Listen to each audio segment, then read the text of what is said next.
Hello and welcome. I'm your host Ghida and I'm from Montreal, talking to someone who's been living all of his life and he was born there in Brazil. And I would like to talk to him today about the final sprint of the Lebanese elections, especially for the registration of the Lebanese diaspora living in Brazil, which is a big number there. And he is the Secretary General of the Lebanese Brazilian Chamber of Commerce, Guilherme Mattar. Guilherme, it's so good to have you with me today.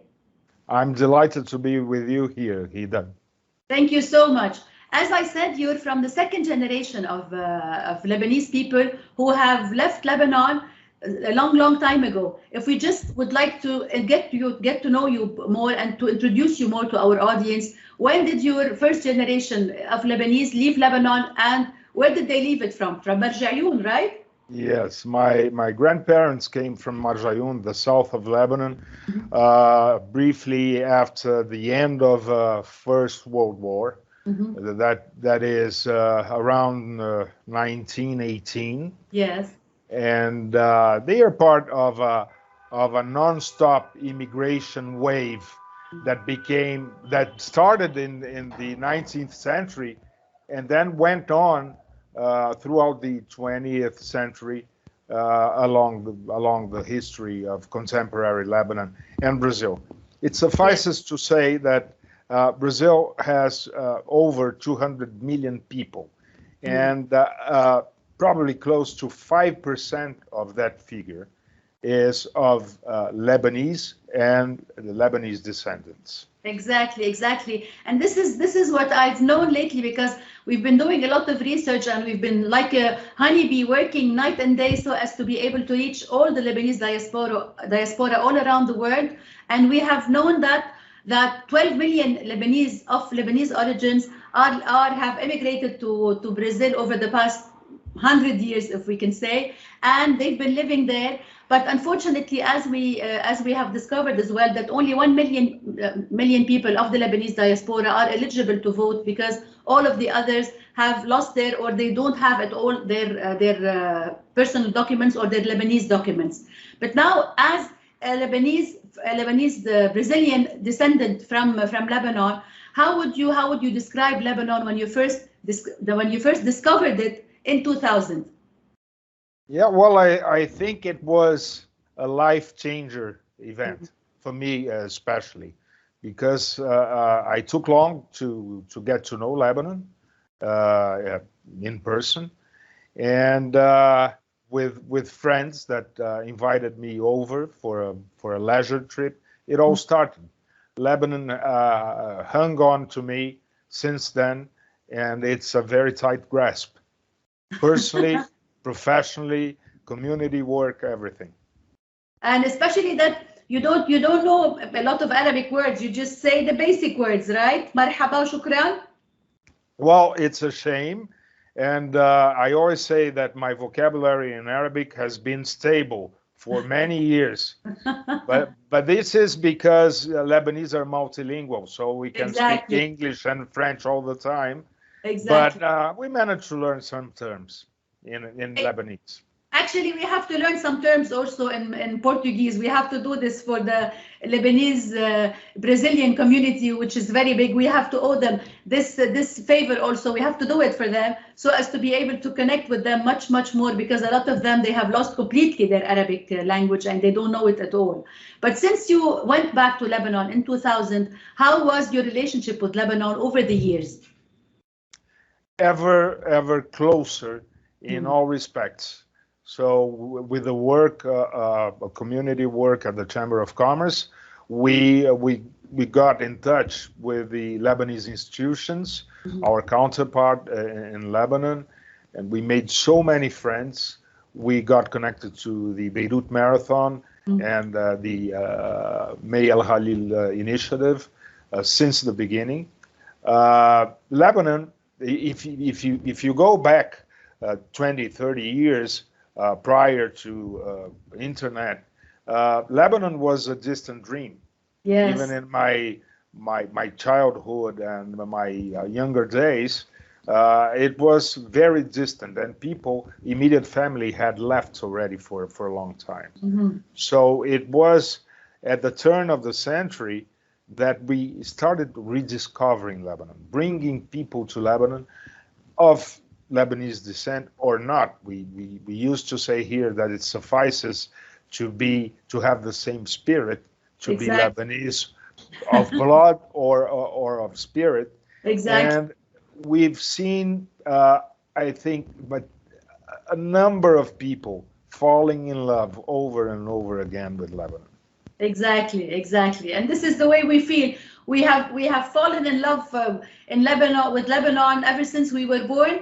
And now I feel as if I was really kicked out of my country 2 years ago, and I moved to Canada. Although it's such a welcoming country, just like any other country who welcomed all the Lebanese diaspora in their custody, and they took them with real love. But still, our Lebanon is still our biggest magnet, and the families and our contacts and beloved ones are still living there. And unfortunately, in the past couple of years, especially the last 2 years, it's been suffering like hell. And we want to get it out of this system that they are living within.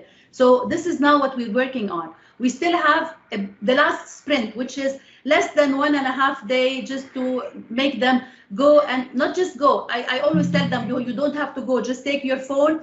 Just you have to take pictures of your Lebanese document, even if they are expired. Just take a picture of it and of your foreign passport, and just take the picture, present it on the link that they will see now with us on screen, and they could register. Otherwise, they will regret it for the rest of their lives, really, because after the 20th of November, they cannot contribute to anything in Lebanon for the new elections in 2022. Otherwise, we cannot get rid of the corrupted system that's leading Lebanon the past few years, and start with the new blood who is really interested and who's really willing and giving all their heart to rebuild Lebanon. They have to rebuild it like the way we love it. Lebanese people love people, and the people abroad, they love Lebanon. So what can we tell them now in order to motivate them as much as we can, to tell them vote? Because Latin America, unfortunately, has the least number of registration so far. Yeah, I think we can say we are people that were born out of resilience over history. And Lebanon, which was a dream, a distant dream before, and became reality, it needs us today. Mm-hmm. And we wish to participate. We wish to give our contribution. So yes, Brazil alone has more than the double of Lebanon's inhabitants, population. So we must participate. We must take advantage of the means, of the online means to register, as you said, irrespective of who you vote for, exactly, and whether you vote in the future, or even if your documents are expired, but display to Lebanon this willingness, this promptness to help Lebanon rebuild itself, and we have no doubt it will happen. Exactly. And I'm really grateful for Mail Khalil, who's a dear friend and whom I have accompanied since the start of the marathon, since she started this great work of the marathon until this year. Lately, it was the latest marathon, and I was really proud to be participating in the virtual also marathon here in Montreal, among other friends and contacts and family as well. And it was virtual all around the world, just like it was on the ground in Lebanon, running for hope always. And this is what we always say: Lebanon is always running for hope, and this is our latest marathon. Also, I would like you to send a message in the Portuguese language to all your community, to all your friends, to all your contacts, and all your beloved ones who really feel that they are Lebanese in blood or Lebanese in spirit, as you said, to motivate them, to push people. Just don't go ahead, take your phone and register now. Muito bem. Aos libaneses e aqueles também que recuperaram a cidadania libanesa recentemente e são brasileiros e libaneses ao mesmo tempo, o Líbano precisa de nós. E aqui é um convite para se registrar para as eleições, independente de quem você vai eventualmente votar, se votar mesmo, ou mesmo se os seus documentos estiverem vencidos. É necessário mostrar uma participação, chegar pelo menos a 200 mil inscritos nessas próximas eleições. Essa é uma forma de mostrar que nos importamos e que queremos fazer a diferença para que o Líbano retorne à sua força total.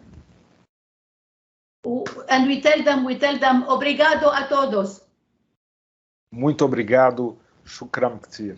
Shukran ktir, and I would call for them also, por favor, Registrar Agora, because Lebanon needs you and every vote matters. They should not always think that they cannot change anything. They can really make the change, and they can really turn over the formula, and we can really restart from today. Don't let them think about what happened before, and they always say we tried a lot and nothing happened before, nothing changed. No, the start will begin as of today. They should think this way, because really this is how we're going to make a new Lebanon. And always, I would always call upon them to just do their thing, and then later on, when the voting comes in March, next March 2022, they shouldn't worry where to vote, because wherever there are 200 voters, there will be an open office for them to just go and vote, so they won't worry about where to go. And if they have any problem to register online, because there is a lot of overload probably, they can go to any consulate or any embassy wherever they live, and the embassy and the consulate employees will help them register online, because you know the load is always very big on the online and with the Ministry of Foreign Affairs, and definitely we know that internet in Lebanon is a major disaster as well. So we need to change everything: electricity, medications, food, fuel, whatever. Everything we need is really to make the Lebanese people live a decent life. This is all we are asking for, and you are a major part of it. You can make Lebanon better. So we love you a lot, and we want you to be a part of Lebanon. And even if sometimes, as we said, we don't know some Portuguese, but I learned some which is por favor and obrigado a todos, and we'll see you very soon. Thank you so much. You want me to add something in Portuguese still? As you wish. If there's something else you want to add, go ahead. Okay, just talking about the deadline. So, yes. Essa é a sua hora de participar e fazer a diferença. O prazo está chegando. É 20 de novembro, você pode se inscrever online ou nas representações diplomáticas libanesas, independente se vai votar à frente ou não. Mas é uma mostra para o Líbano de que você se importa. Because the deadline of the voting is November 20th, in less than 2 days, and it's the time of 7 p.m. BRT, your timing. It will be this time, so they have to rush. And don't wait one single second. Once we finish our interview, they just have to immediately register. We really appreciate what they're doing. And as well, I will now post as well the marathon that's going on for Latin America, so as to push the numbers much higher, because unfortunately this year the numbers were the lowest, even less than the numbers that were registered in 2018. So we want to push them much higher for the Lebanese elections 2022. Thank you so much, Guilherme, for being with us today. Really. Thank you, Ghida. Thank you. Obrigado. And best of luck. Hopefully we'll see you very soon in Lebanon, and hopefully we will run together in Lebanon with Mail Khalil and all the Lebanese people, and we will get to sit together in a restaurant and enjoy life and see our friends and beloved ones living a decent life. This is all what we are asking for. Thank you, and see you soon, Guilherme, and you are most welcome. Inshallah. Best of luck. ان شاء الله. شكرا كثير لك ولكل عائلتك. انا ببعث لك بوسه كبيره كثير من مونريال، وان شاء الله بنلتقي soon, person to person, one on one in Lebanon ان شاء الله, in much better days يا رب. Thank you. فإذا, if you want to watch the interview with the Secretary General of the Lebanese Brazilian Chamber of Commerce, Guilherme Mattar, just subscribe on my YouTube channel, and I will see you soon in a new interview. Ciao.